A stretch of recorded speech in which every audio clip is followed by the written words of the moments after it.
Hey, hey, mga kumarites! It's me again, guys, Hazel, sharing with you my very own recipe of banana bread. And at the same time, chika minute na rin tayo, guys.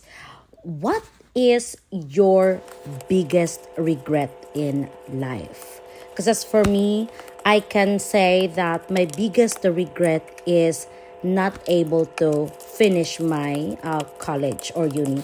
So, I was given a chance na makapag-aral, pero at the same time, nag-work ako.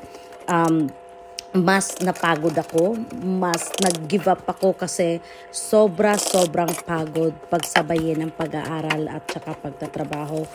Ang shift ko pa is around 10 p.m. to 6 a.m. sa electronics.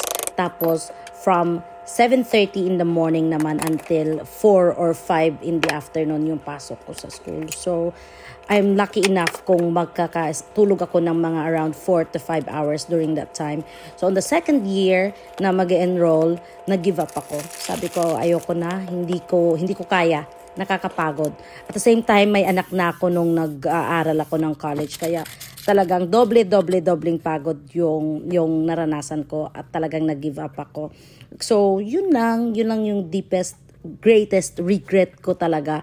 Kasi marami akong what if na, paano kaya kung tinuloy ko? Paano kaya kung nagpursige ako? So, hopefully, sa mga tao na may chance naman na makapag-aral, value it, study hard, and make sure to make your parents proud. That's all. Have a good day. Bye!